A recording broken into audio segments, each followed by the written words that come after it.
ప్రధాన పేపర్లన్నీ only Revanth Reddy versus Allu Arjun అనే రాసినాయి. కానీ నిజంగా సమస్యలు లేవా తెలంగాణలో అంటే చాలా సమస్యలు ఉన్నాయి. ఒకటి ఆత్మహత్యలు, హత్యలు. తెలంగాణలో గత ప్రభుత్వంలో జరిగిన హత్యల గురించి ఈ ప్రభుత్వం పట్టించుకోదు. ఈ ప్రభుత్వంలో జరుగుతున్న హత్య గురించి, హత్యల గురించి పట్టించుకోదు. గత ప్రభుత్వంలో జరిగిన ఆత్మహత్యల గురించి ప్రభుత్వం పట్టించుకోదు. ఈ ప్రభుత్వంలో జరుగుతున్న ఆత్మహత్యల గురించి కూడా ప్రభుత్వాలు పట్టించుకోవు. వీళ్ళకి సొయ్యి ఉండదు. గురుకులాలలో విద్యార్థులు చనిపోతున్నారు, రైతులకి రుణమాఫీ అందలేదని చెప్పి, లేదంటే రైతులకి ఎరువులు అందలేదని చెప్పి, లేదంటే మద్దతు సాయం రావట్లేదని చెప్పి, రైతులు పండించిన పంటకి తగిన అమౌంట్ రావట్లేదు, మద్దతు రావట్లేదు, ధర రావట్లేదు అని చెప్పి వాళ్ళు సూసైడ్ చేసుకుంటున్నారు. ఇట్లా ఉద్యోగాలు లేవని చెప్పేసి యువత ఆత్మహత్యలు చేసుకుంటున్నారు. కమ్యూనల్ ఇష్యూస్ అవుతున్నాయి. నిన్న ఆంజనేయ స్వామి విగ్రహం పగలగొట్టారు తోల్కట్ట విలేజ్. ఇక్కడి నుంచి మొయినాబాద్ వెళ్ళే రూట్లో ఆంజనేయ స్వామి విగ్రహం పగలగొట్టారు. ఆల్రెడీ కమ్యూనల్ ఇష్యూస్ అయ్యే పరిస్థితులు ఉన్నాయని చెప్పేసి హైదరాబాద్లో రెడ్ అలర్ట్ నడుస్తుంది, 144 సెక్షన్ నడుస్తుంది. ఇంకా ఉగ్రవాదుల చర్యలు అంటే కాంగ్రెస్ పార్టీ వచ్చింది అంటేనే ఉగ్రవాద దాడులు ఎక్కువ జరుగుతాయి, ముస్లిమ్స్ యాక్టివేట్ అవుతారు, లేదంటే కమ్యూనల్ ఇష్యూస్ అవుతాయి అని చెప్పేసి ఒక ఇది ఉంది గతంలో. సో అలాంటిదే జరుగుతుంది. గుళ్ళపైన ఎక్కడ ఫోకస్ లేదు. ఒక ధార్మిక సంస్థతో ఇంటరాక్ట్ అవ్వరు ఎక్కడ రేవంత్ రెడ్డి గారు. ఒక కమ్యూనల్ ఇష్యూస్ అవుతున్నాయి రాష్ట్రంలో అంటే వాటిపైన ఎక్కడ స్పందించరు. మరి ఎక్కడికి వెళ్ళిపోయారు? బండి సంజయ్ గారు ఎటు వెళ్ళిపోయారు, కిషన్ రెడ్డి గారు వెళ్ళిపోయారు, సోకాల్డ్ బీజేపీ నాయకులందరూ ఎటు వెళ్ళిపోయారు? నిన్న అక్కడ స్థానిక ఎంపీ వచ్చారు అంతే. చేవేళ్ల ఎంపీ ఒకళ్ళు వచ్చి ఆయన మాట్లాడితే సరిపోదు కదా. మరి బండి సంజయ్ గారు గతంలో బీఆర్ఎస్ ప్రభుత్వం హయాంలో గొంతు చించుకొని అరిసిరు కదా. ఎటువైంది బండి సంజయ్ గారు? కేంద్ర రక్షణ సహాయ మంత్రి. మరి కేంద్రానికి రక్షణ సహాయ మంత్రిగా ఉన్న బండి సంజయ్ గారు రాష్ట్రంలో విధ్వంసం జరుగుతుంది, గుళ్ళు పగలు కొడుతున్నారు. ఇటు ముత్యాలమ్మ తల్లి టెంపుల్ పగలగొట్టే, నిన్న ఆంజనేయ స్వామి టెంపుల్ పగలగొట్టే. సిటీలో ఇంత అల్లకల్లోలం జరుగుతుంది, ఇంత రచ్చ జరుగుతుంది. బండి సంజయ్ గారిని ఏమో తీసుకెళ్లి గ్రూప్ 1 విద్యార్థులకి మద్దతుగా ర్యాలీ చేపిస్తారు. ఒక పక్కన ముత్యాలమ్మ టెంపుల్లో ఇష్యూ జరుగుతుంటే, ధర్నా జరుగుతుంటే, గుళ్లపైన దాడులు జరుగుతుంటే సోకాళ్ళు పెద్ద మనుషులు బీజేపీ లీడర్లు ఎటుపోయారు? మళ్ళీ ఎలక్షన్కి రారా? కార్పొరేట్ ఎలక్షన్కి రారా? కార్పొరేషన్ ఎలక్షన్స్కి రారా? లోకల్ బాడీ ఎలక్షన్స్కి రారా? మీకు తెలంగాణ రాష్ట్రం అవసరం లేదా? ప్రజల సమస్యలు పట్టవా? బీజేపీ నాయకులను అడుగుతున్నా, మీకు అవసరం లేదా? లేదంటే రేవంత్ రెడ్డి సర్కార్ వచ్చింది కదా అని చెప్పేసి మీరు కూడా చేతకాని దద్దమ్మలాగా ఒక పక్క కూర్చున్నారా? నిన్న అసెంబ్లీలో మీరు ఎక్కడ మాట్లాడారు? పాయల్ శంకర్ తప్ప గట్టిగా మాట్లాడిన నాదుడే లేడు. సిఎల్పి లీడర్ ఉంటాడు, ఆయన అమ్మమ్మ తత్త ఆయన ఏం చెప్తున్నాడో అసలు అర్థం కాదు. అర్థం కాక ఛానల్ తిప్పేస్తారు. ఆయన కంటిన్యూగా అసెంబ్లీ చూస్తున్న వాళ్ళని ఎప్పుడైనా బీజేపీ సిఎల్పి లీడర్ లేచి నిడబడి మైక్లో మాట్లాడితే ఎవడైనా ఛానల్ తిప్పాల్సిందే. అసలు ఆయన ఏం మాట్లాడుతున్నాడు అర్థం కాక ఛానల్ తిప్పేస్తారు. స్క్రోలే, ఫోన్లో చూస్తున్నా సరే స్క్రోలే, నేనే తిప్పేస్తున్నా. అసలు ఏం మాట్లాడుతున్నా నేను ఇంకేం అర్థం కావట్లేదు. రాష్ట్ర ప్రజల సమస్యలపైన సొయ్యలేదు సిఎల్పికి, వీళ్ళకి ఎల్పి లీడర్కి, బీజేఎల్పీ లీడర్కి రాష్ట్ర ప్రజల సమస్యలపైన కనీస అవగాహన లేదు. 8 మంది ఎమ్మెల్యేలు ఉన్నారు, 8 మంది ఎమ్మెల్యేలకి సొయ్యలేదు.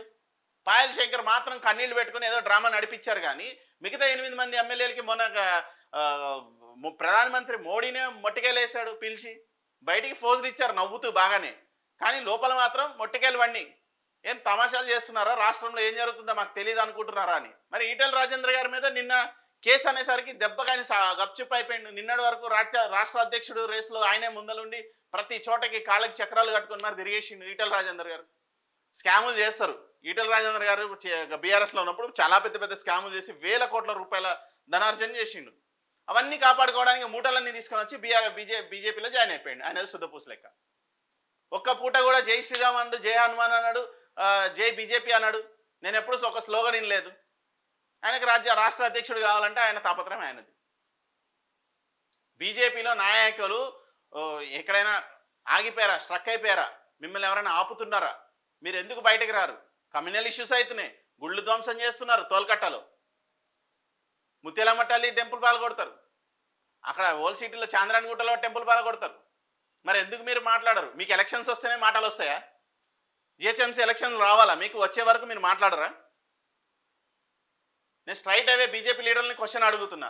మాట్లాడే వాళ్ళకి మైకులు ఇవ్వరు, మాట్లాడిన వాళ్ళందరికీ పదవులు ఇస్తారు, మాట్లాడే వాళ్ళందరినీ ఢిల్లీ తీసుకుపోతారు. రఘునందన్ లాంటి వాళ్ళని, బండి సంజయ్ లాంటి వాళ్ళని. మరి రాజాసింగ్ ఎట్లా వస్తారంటే రాజాసింగ్ బయటికి రావాలంటే ఫస్ట్ పోలీస్ స్టేషన్కి ఫోన్ చేస్తాడు. మే బాహర్ జారు ఓ దేఖ్నే కే లియే. ఈయన చొక్కా వేసుకున్న లోపల పోలీసు వాళ్ళు వచ్చి హౌస్ అరెస్ట్ అంటారు. ఇక ఆయన బయటకు పోడు. ఆయనకి బయటకు పోవాలనిపించినప్పుడు మీడియాకి ఫోన్ చేస్తాడు, నిజంగా బయటకు పోవాలన్నప్పుడు మీడియాకి ఫోన్ చేసి మే ఆరాహు అంటాడు. ఇమీడియట్గా పోలీసు వాళ్ళకి వెళ్తుంది ఆ ఇన్ఫర్మేషన్, మళ్ళీ వస్తారు హౌస్ అరెస్ట్, లేదంటే ఏదో డ్రామా చేస్తాడు. ఇట్లుంది బీజేపీ వాళ్ళ పరిస్థితి. ఇక్కడంటే వీళ్ళు ఒకడు అధికారం వెలగబెట్టినోడు, ఇప్పుడు అధికారం వెలగబెడుతున్నాడు. ఇద్దరు చేసే ఏదో పనులు ఉన్నాయి, ఇద్దరు చేసే తప్పొప్పులు ఉన్నాయి. వాళ్ళు గత అధికారంలో ఉన్నప్పుడు బీఆర్ఎస్ పార్టీ కూడా ఇట్లాగే విచ్చలవిడితనంగా ప్రవర్తించింది, ప్రభుత్వం కోల్పోయింది. ఇప్పుడు కూడా అధికారం ఏదో మాకు శాశ్వతం అన్నట్టుగా రేవంత్ రెడ్డి గారు, ఈ 5 ఏళ్లే మీకు శాశ్వతం కాదు రేవంత్ రెడ్డి గారికి. సో వీళ్ళు అహంకారంతో ప్రవర్తిస్తున్నారు. వీళ్ళిద్దరిని కాదని ఇంకెవడైనా ఆల్టర్నేటివ్ పార్టీ ఉందంటే అది బీజేపీ. పోనీ బీజేపీ వాళ్ళు ఏదైనా మాట్లాడతారా అంటే అది లేదు. బీజేపీ వాళ్ళు ఎక్కడా పట్టించుకోరు, ఎక్కడా మాట్లాడరు. వీళ్ళకి ఎలక్షన్స్ వచ్చినప్పుడే మనుషులు గుర్తొస్తారు, ఎలక్షన్స్ వచ్చినప్పుడే అన్నీ గుర్తొస్తాయి. తోలుకొట్టలో అమ్మ విగ్రహం మొండెం వేరు చేసి విగ్రహాన్ని పగలగొట్టేసి పక్కన పడేస్తే నిన్నటి నుంచి పెద్ద పెద్ద గొడవలు జరుగుతున్నాయి. ఒకడు పట్టించుకున్న నాదులు లేదు. బీజేపీ లీడర్ పోడు, ఎవడు అడగాలో తెలియదు, ప్రభుత్వం స్పందించదు. ఇది పెట్టండి కదా చర్చ స్పీకర్ ఇక్కడ అసెంబ్లీలో రేవంత్ రెడ్డి గారు. అవి పెట్టరు, అవి చెయ్యరు, మొత్తం గందరగోళమే. తెలంగాణ 3వ శాసనసభ 4వ సమావేశాలు విజయవంతంగా నిర్వహించినందుకు సహకరించినందుకు ముఖ్యమంత్రి రేవంత్ రెడ్డి గారికి శుభాకాంక్షలు తెలుపుతూ లెజిస్లేటివ్ సెక్రటరీ, అధికారులు, సిబ్బంది, రాష్ట్ర ప్రభుత్వం ఉన్నతాధికారులు, ఉద్యోగులు, పోలీస్ సిబ్బంది, మీడియా ప్రతినిధులకి పేరు పేరున ధన్యవాదాలు తెలుపుతూ గడ్డం ప్రసాద్ కుమార్ గారు శాసనసభాపతి గారు ఒక స్టేట్మెంట్ అయితే ఇచ్చారు నిన్న. సో ఎట్లా ఉందంటే పరిస్థితి, గతంలో ఔరంగజేబు మొత్తం దేశాన్ని కొల్లగొట్టుకొని వెళ్ళిపోయాడు, కానీ వాళ్ళ వారసులు ఇప్పుడు రిక్షాలు దొక్కుకుంటున్నారు రోడ్డు పైన. సో అలాంటి పరిస్థితి. డబ్బు ఎప్పటికీ శాశ్వతం కాదు, ఎవరికి శాశ్వతం కాదు, ఈ రోజు ఉంటుంది రేపు పోతుంది. కానీ ఔరంగజేబు చేసిన దుర్మార్గం వల్ల ఆయన ఇప్పటికీ ఇంకా ప్రజల్లో ఉన్నాడు. అంటే అయితే చెడు చేసి పేరు తెచ్చుకోవాలి, లేదా మంచి చేసి పేరు తెచ్చుకోవాలి. ఒకటి అయితే రాజశేఖర్ రెడ్డి అయిపోవాలి మంచి చేసి, లేదా జగన్మోహన్ రెడ్డి అయిపోవాలి చెడు చేసి. ఇదే పాలసీ రాజకీయాలలో. సో ఇక్కడ అల్లు అరవింద్ గారు ఇవాళ ఒకరు తప్పుడు సమాచారంతో మాట్లాడుతుంటే బాధ కలిగింది. ఈ తప్పుడు సమాచారం ఇస్తుంది సాక్షాత్తు అసెంబ్లీలో సీఎం రేవంత్ రెడ్డి అని చెప్పి అల్లు అరవింద్ గారు మాట్లాడడం జరిగింది నిన్న. ఇదే విషయం పైన అల్లు అర్జున్ ప్రెస్ మీట్ పైన మంత్రి శ్రీధర్ బాబు గారు కూడా స్పందిస్తూ సంధ్యా థియేటర్ అంశాన్ని అసెంబ్లీలో ప్రస్తావించిన సీఎం రేవంత్ రెడ్డి గారి గురించి మీరేం మాట్లాడతారు అంటే, ఇదంతా వాస్తవమే కదా, నిజంగానే లోపలికి వెళ్ళి చెప్పారు కదా, ఆయన వినలేదు కదా అని చెప్పి శ్రీధర్ బాబు గారు మాట్లాడతారు. ఉద్యమకారులకు ఇచ్చిన హామీల గురించి అసెంబ్లీలో చర్చ లేదు, శాసనసభలో చర్చ లేదు, శాసన మండలిలో చర్చ లేదు, రెండూ లేవు. కోమటిరెడ్డి వెంకటరెడ్డి గారు వాళ్ళ అబ్బాయి పేరు పైన 25 లక్షల రూపాయల చెక్కు, ఆయన అబ్బాయి పేరు మీద ఉన్న ట్రస్ట్తో 25 లక్షల రూపాయల చెక్కుని ఆ పిల్లవాడి తండ్రికి అందజేయడం జరిగింది నిన్న రాత్రి. సో అల్లు అర్జున్ క్లియర్గా చెప్పారు ఇదంతా రాంగ్ ఇన్ఫర్మేషన్ అని చెప్పి. సో అదైతే చూడాలి.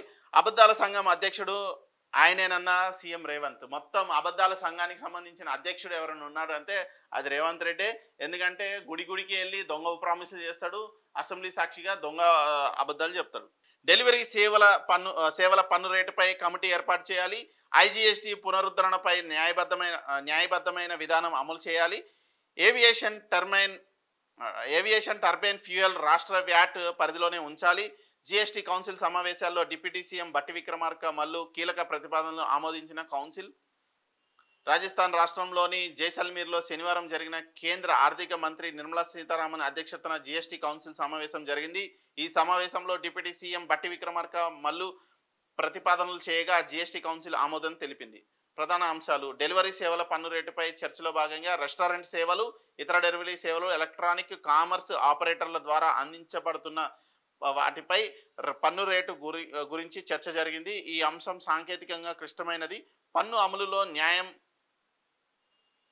అమలులో న్యాయం జరిగేందుకు ఈ అంశాన్ని సమగ్రంగా పరిశీలించేందుకు అధికారులు కమిటీ ఏర్పాటు చేయాలని కోరారు.